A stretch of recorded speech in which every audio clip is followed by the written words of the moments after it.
we're going to move on to our 6.6, our consideration of a health and human services focused federal legislative update. And Matthew and Rachel are here with us, and I'll let you go ahead and present.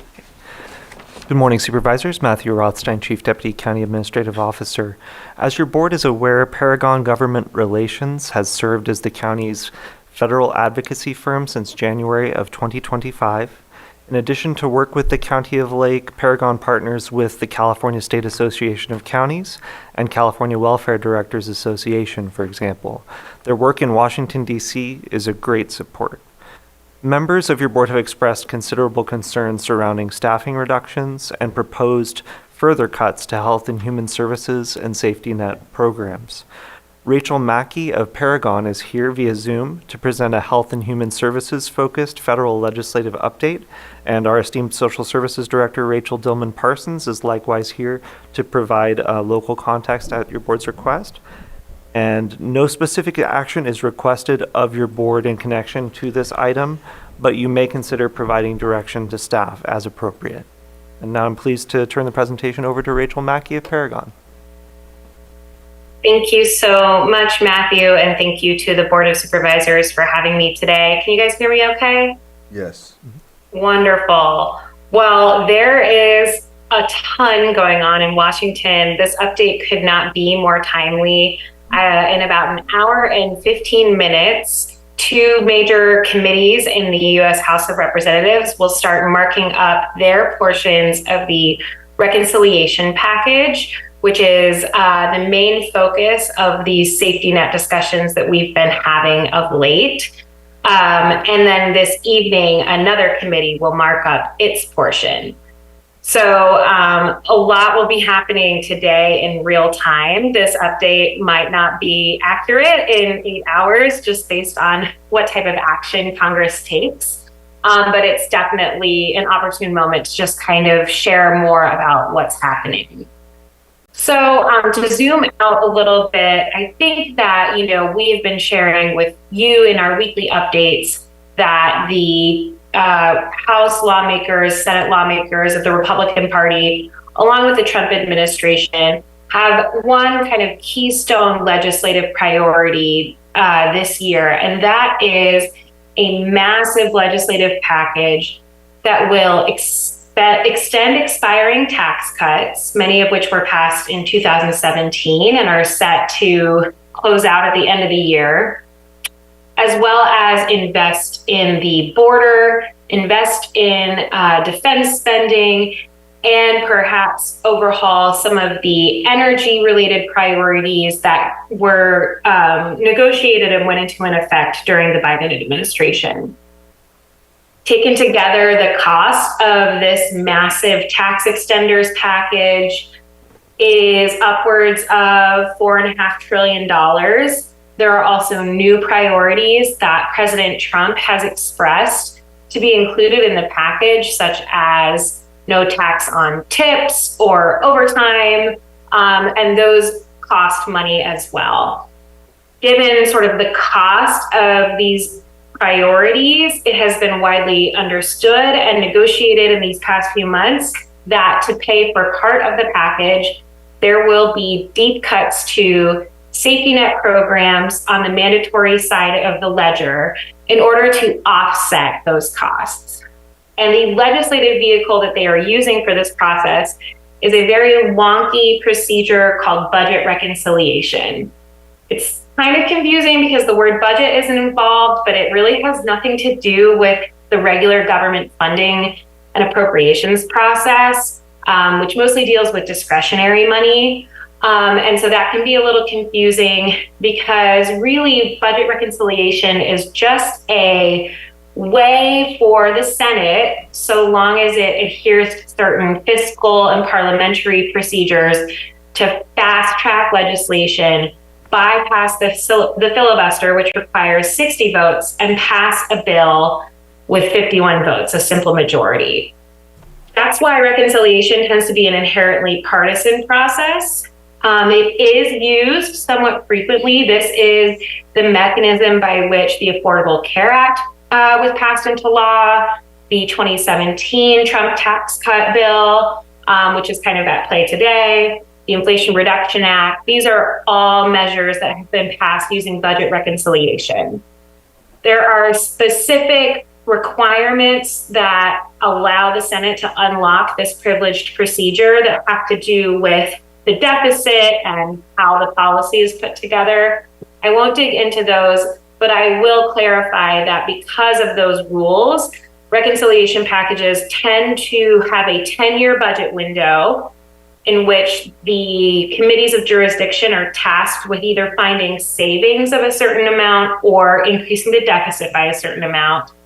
And generally speaking, mandatory money is what's at play. We're not talking about discretionary programs like Head Start or your public health programs or even some of your rural development programs. Those are all discretionary. They're determined by the annual appropriations process in Congress. Instead, we're talking about sort of your big tax items, or when it comes to safety net programs like Medicaid, SNAP, and the like. Social Security is also not allowed to be altered during reconciliation. That's one of the rules. And we've gotten pretty strong commitments from the GOP that they will not be making massive changes to Medicare in this process. So as a result, we've been waiting kind of with bated breath to see how they would approach cuts to SNAP or CalFresh and Medicaid or Medi-Cal, as those are kind of the two biggest sources of savings that lawmakers have had to work with in order to pay for some of their priorities in this tax package. So I could probably spend 2 hours taking you through where the proposals stand right now. I will not do that. But I do want to just flag some of the big ticket items that we have just finally gained insight into as they released text yesterday, mere hours before the markups that are scheduled to take place in the House today. Once I talk through those, I'm just going to talk quickly through like process and timing and next steps. So as I mentioned, we've really been worried most about what this proposal could mean for Medicaid and for SNAP, both of which are obviously significant programs for California, serving many, many residents. And of course, they are, administered, at least for CalFresh, at the county level, and benefits and eligibility are determined as well through your county health and human service offices. And of course, just from a budgetary perspective, Medi-Cal is huge, SNAP is quite large. What we have seen now from the Energy and Commerce Committee, which oversees Medicaid in the House, is a proposal, a text that was released yesterday that would cut Medicaid over 10 years by roughly $700 billion. These cuts come from a whole slew of policy provisions that are kind of complicated. There has been a lot of discussion about, will they lower the matching rate for Medicaid expansion? Will they institute something called per capita caps, which sort of caps spending for certain populations? Will they reduce the provider tax that you all are able to use at the state level to finance the program? They actually kind of steered clear of some of those controversial changes, which makes, I think, the messaging a little more complicated in terms of figuring out where the bulk of these cuts are going to come from and how they'll play out. But for California, there's definitely reason to be concerned.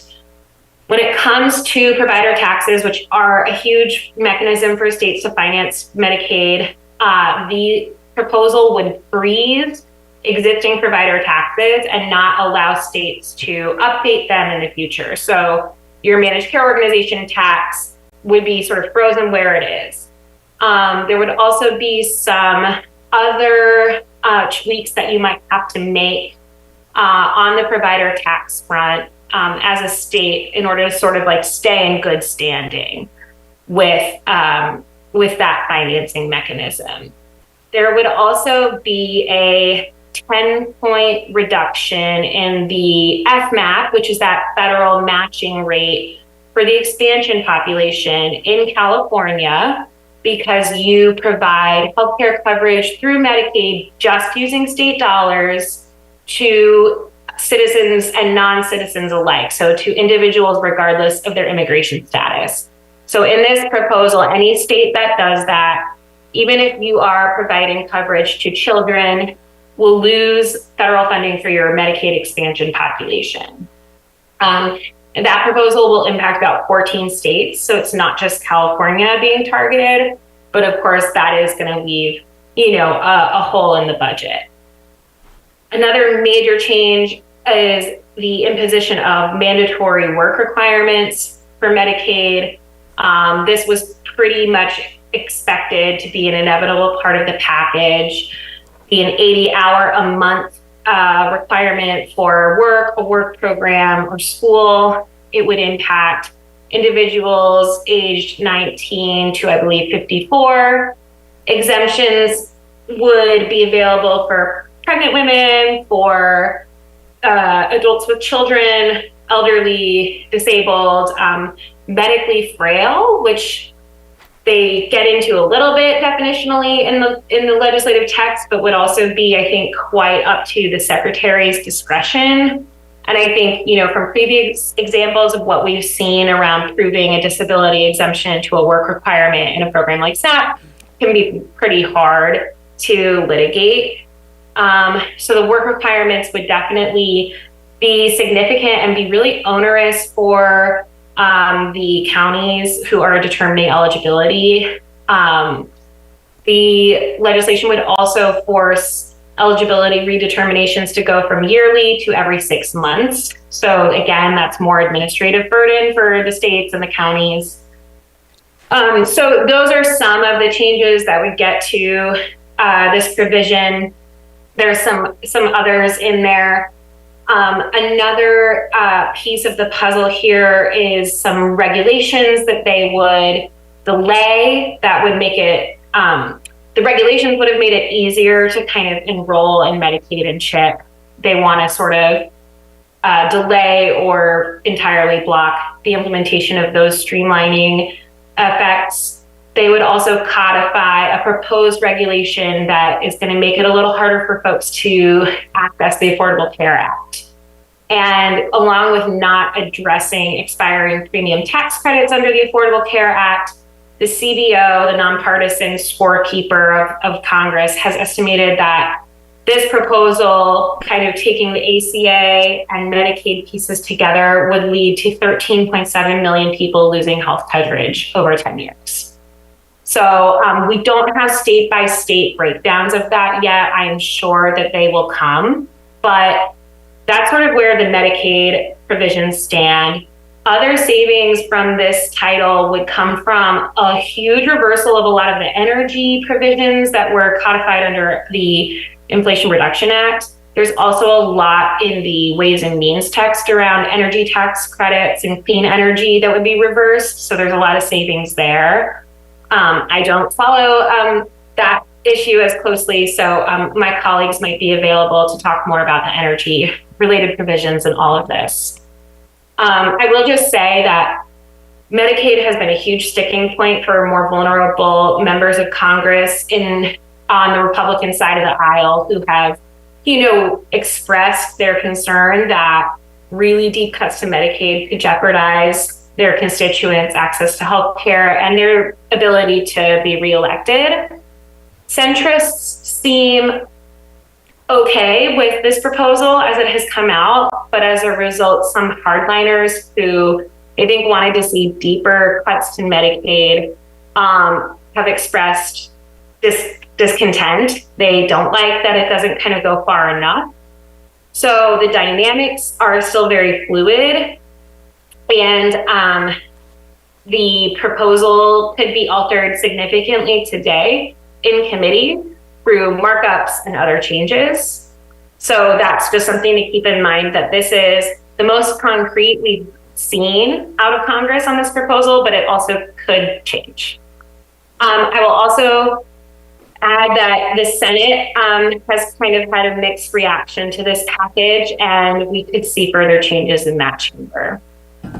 Another area of concern is the changes to SNAP or CalFresh. The House Agriculture Committee released its text late last night, and It actually goes further than initially expected. It would seek $300 billion in cuts to SNAP over 10 years. And this proposal would be really bad for California in particular, really for states in general, because the way that it achieves the cuts is by shifting the share of SNAP benefit payments somewhat to states. Right now, the federal government's responsible for 100% of SNAP benefits, and states and counties in California share the administrative cost of the program at a 50% match, some from the states, some from the counties. This proposal would take into account error rates, and it would penalize states with error rates higher than 10% by forcing them to pay 25% of the cost of SNAP benefits. All states would be required to pay at least 5%, and then there's a tier based on error rates that would go from 5 to 15 to 20 to 25%. California has a around 13% error rate, and that is overpayments or underpayments in SNAP. The national average is 11.6, so not actually that bad above average, but regardless would be dealing with some of the highest cost share that would be implemented through this proposal. At the same time, all states would be forced to pay 75% of the cost of administering SNAP, so that figure would bump up from 50, and states would lose any margin for their error rates. So right now, if an error is below $57, you don't get dinged for it as a state. That would change. Any overpayment or underpayment of even 50 cents would be considered as part of the state's error rate. So you can imagine a sort of like cascading impact where you have less money to administer the program, your error rate threshold has risen, you have a 25% cost share for the benefits of the programs, and additional administrative burden for recipients. This proposal would subject parents of children older than age 7 to the SNAP time limit work requirement scheme. It would expand those who are subject to work requirements by a decade of age. Some other streamlining that would no longer be available to states. So it's a pretty extreme proposal, and I think it remains to be seen if they can get it across the finish line. In terms of good news, we've been worried that the Temporary Assistance for Needy Family program might be targeted for savings in this proposal, but it's actually not included right now in the Ways and Means title. So that is one less budget hole that the state might be looking at. But taken together, there's definitely some really consequential costs that would be shifted to states here from the HHS perspective. So in terms of next steps, they have to get through these different committee markups this week. Then the package has to go to the Rules Committee where it could receive further changes. And then it has to go to the House floor where we could see amendment votes and where Speaker Johnson can only afford to lose 3 votes before the package fails. So we're talking about a very thin margin in the House and a lot of members who are still unhappy or don't feel like their priorities have been met, particularly around the state and local tax deduction. There's a lot of blue state Republicans who are unhappy with where those talks have gone. Again, there are some hardliners who want to see deeper cuts. There's some moderates who are worried about the severity of the existing cuts. So there's no guarantees that this package is going to sail through the House, but it's certainly possible and something to be watching. If and when they pass this package in the House, it has to go to the Senate, and it could really be altered there because, again, they have a lot more parliamentary rules that they're dealing with. They also have different electoral dynamics in their chamber. So it's also, not a sure thing that whatever passes the House will pass the Senate, and that whatever alterations the Senate makes would then pass the House. So all that to say, it's not time to jump off the ledge yet. It is definitely concerning sort of where this proposal might leave California from a budgetary perspective, but there's a long way to go before a final package is enacted into law. So that's sort of where we stand with reconciliation.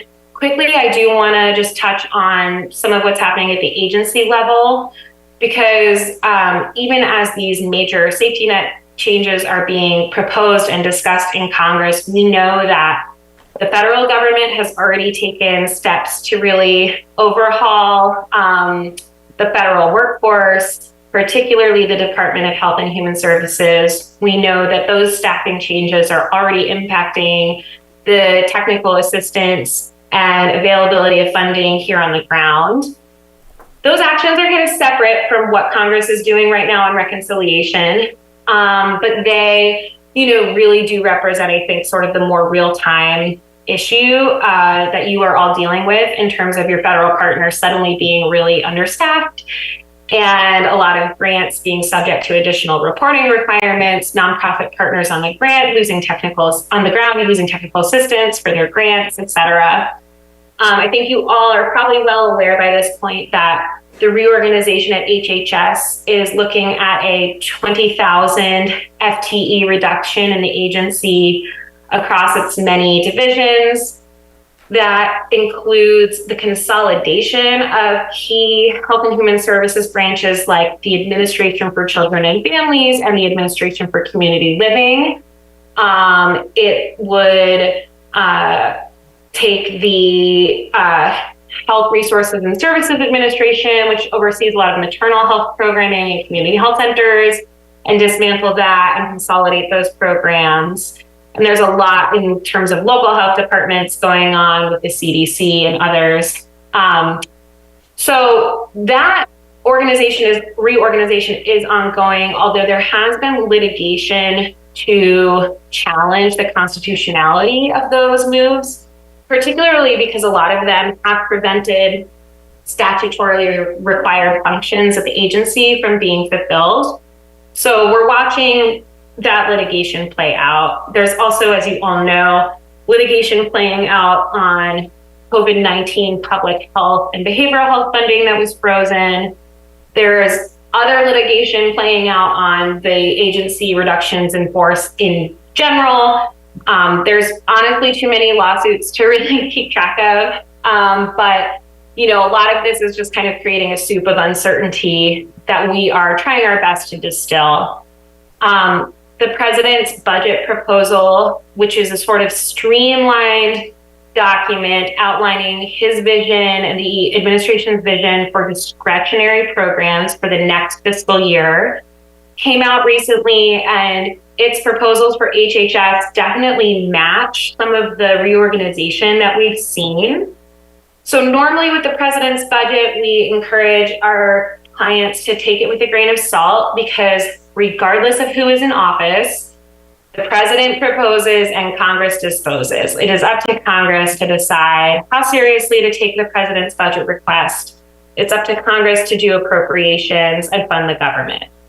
But I would say that this is somewhat of a unique moment in time where the federal government definitely is sort of just barreling ahead in some instances with some of the proposals that they want to see happen, and sort of then letting it play out in court as opposed to working with Congress to pass legislation. So I do think it's important to think about the president's budget proposal as an indicator of where this administration wants to go. And some notable components of that include the proposal to eliminate the Low-Income Home Energy Assistance Program, or LIHEAP, which provides energy assistance to low-income households. I do want to caution that, again, that is just a proposal, and the most recent allotment of LIHEAP funding did go out the door as anticipated and as planned for FY25. So, even though there have been staffing changes at LIHEAP and a lot of folks have been fired, that money is still going out, but there's a clear desire from the administration to see that program go away.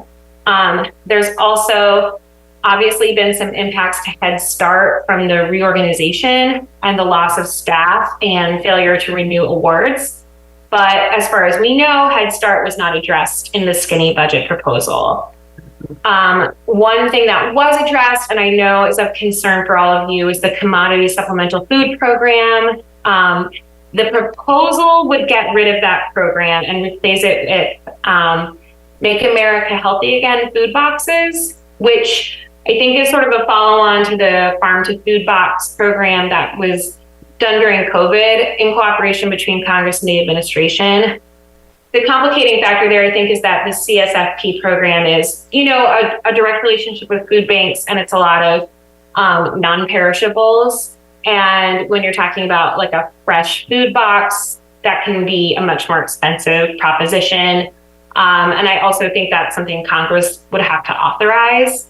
But I know that following the loss of some funding already for food banks and local farm to school programming, that is still a disconcerting proposal. But again, Congress would have to really eliminate CFFP for that proposal to come to effect. So with all of these things, we really won't know how seriously Congress takes this proposal until they get around to funding the government. And even though that is supposed to happen by September 30th, I will remind you that our most recent government appropriations bill did not go into effect until March of this year, and it was a continuing resolution. So I think it's unlikely we're going to see like a full appropriations package by the end of the fiscal year. If anything, I would imagine we'll see another continuing resolution and then perhaps a full appropriations package in December. But they have a lot of other work to do on reconciliation. That's going to take up all the oxygen this summer. So while these proposals are disconcerting and while they might indicate where we might see additional funding freezes or firings at the agency level, in terms of Congress really putting pen to paper, I think that's going to happen much later down the road. I know I just threw a ton at you, so I am happy to take a breath and sip my water and answer any questions you all might have. Thank you.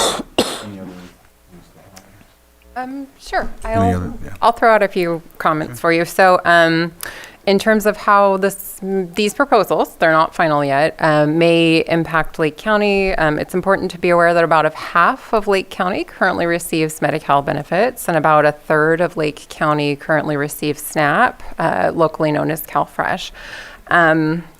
Anywhere that a county share is mentioned, that is paid out of realignment that my department receives, not out of county general fund. And realignment is potentially also threatened due to, the tariffs creating problems with the funding source for realignment. It is going to be revealed perhaps in the May revise of the governor's budget, but realignment is funded by taxes and vehicle licensing fees. And if the economy is not doing great, people are probably not buying cars. Something else to keep an eye on is the fact that any cuts to Medi-Cal will also result in cuts to IHSS. You have to be eligible to Medi-Cal to receive in-home supportive services. The work requirements I saw actually go all the way up to 64, including expanding the CalFresh work requirement to age 64. Currently, Medi-Cal defines aged as 65 and older, and then CalFresh is 55 and older, and that would be pushing CalFresh up to 64. And as Rachel mentioned, all of these, although would result potentially in less coverage for the public, it is a greater administrative burden for my staff.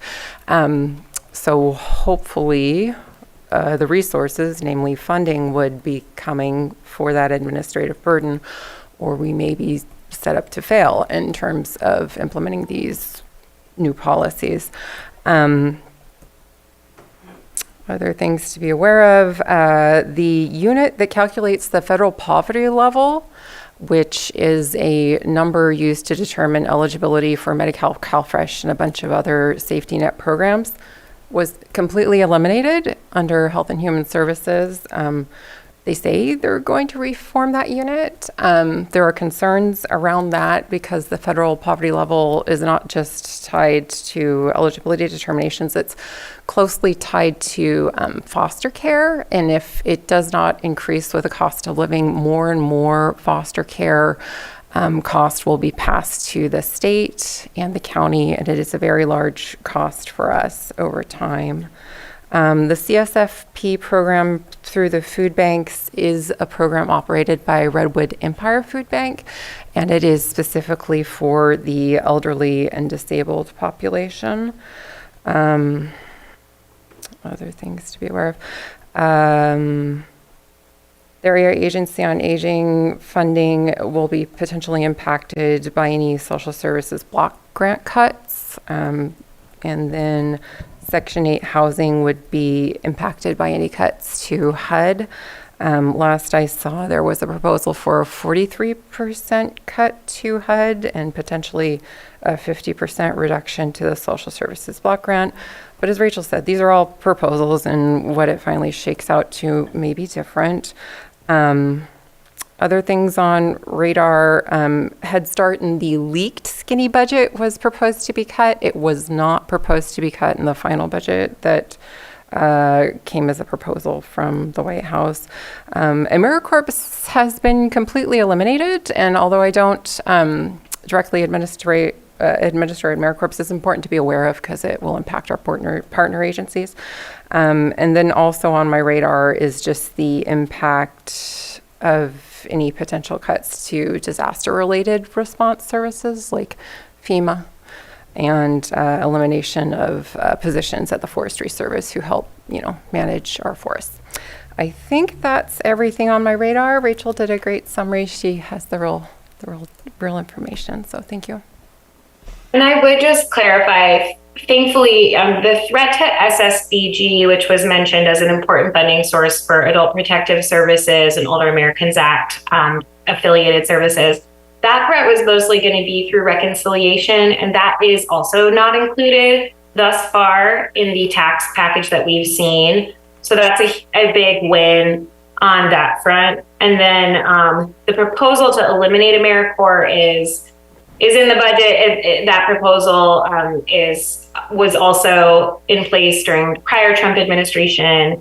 They have fired, though, a lot of AmeriCorps staff, and I know that that's impacting local programs.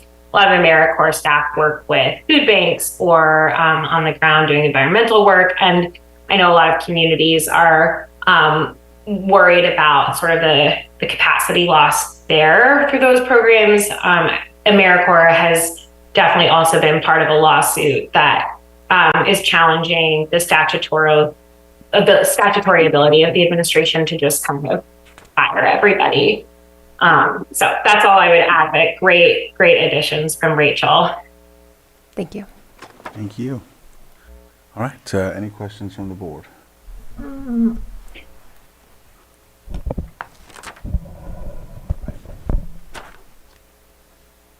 Yeah, go ahead. Thank you for the update. I think there will be some changes, as you stated. There's some who are going to be going home to their districts, and it's going to be very difficult to sell that to their constituents. And I think that we're still going to see some cuts, but we're not going to see exactly as already it's less than $880 billion over the 10 years.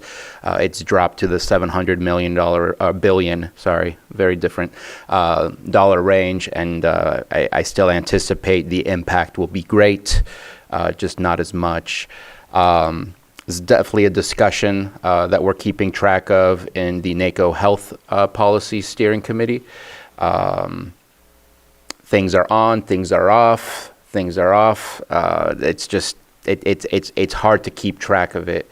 I think it's important for us to keep up to date, but I guess I have the same question as last time, and I feel this is vital information to prepare for a worst case scenario in building a plan B or even a plan C.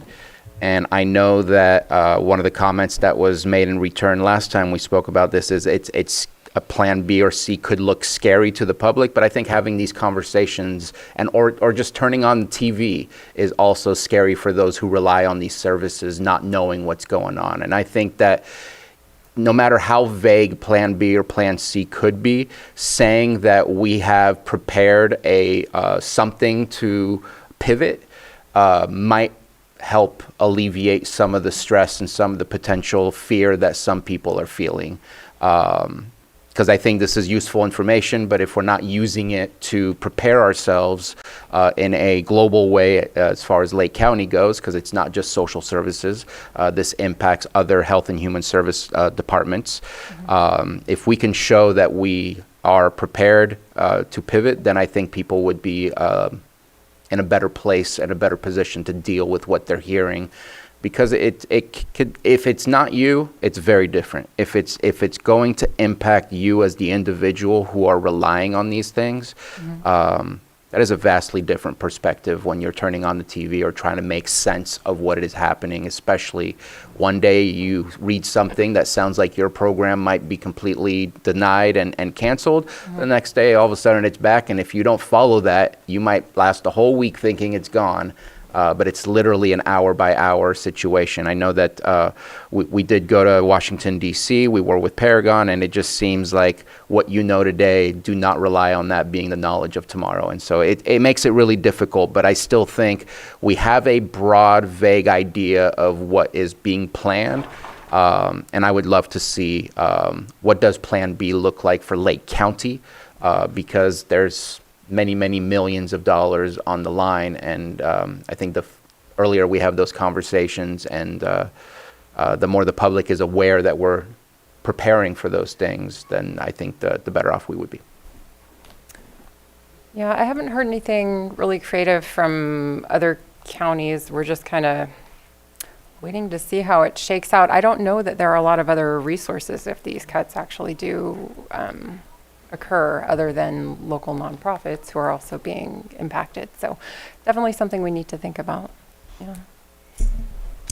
Supervisor Pyska. I mean, there are a lot of conversations about pivoting and being prepared, but the reality is like the local government and the state government can only backfill so much. Right. So the reality is that we don't know what's happening, but if we continue on this pathway, we're going to have to make difficult decisions. And we're not going to be able to provide the services that we have for the people that need them, no matter how much we plan ahead. There's just a limited amount of resources, and so people need to be prepared for that. Vice Chair. Yeah, I just had a question on, we had talked about that Federal Reserve, Forest Reserve money. Do we have any update on whether or not that's still out, or? I don't think that's Rachel's area of expertise, and it's just kind of on my radar in terms of be aware for disaster response. I don't know a whole lot about it. Yeah. Okay. The only thing I can answer that is there are so we have about 14 million frozen still. We have 20 million that's been applied for that we don't know if that funding is going to go through or not. We're still waiting. The EQIP program, which has been, it's under USDA, and it's been for forest health and for ag landowners. All but one of those grants has been canceled locally, so we have one remaining. And the RCD has been working to figure out some workarounds to look at other programs. But it's this, I mean, this is what we're talking about. There's very little resources to backfill. So we're working as hard as we can to try to keep things moving along as they have been, but it's going to be tough, and we're going to have to reprioritize. Thank you. Just add, if you have specifics, please go ahead and share those questions with Matthew, and he can get them to my teammates who really focus on the public lands and the Forest Service. But I think my understanding is that the budget proposal, again, it was a streamlined, skinny budget proposal, didn't even really have a dollar figure for the Forest Service. So it's kind of hard to know fully what the administration is planning.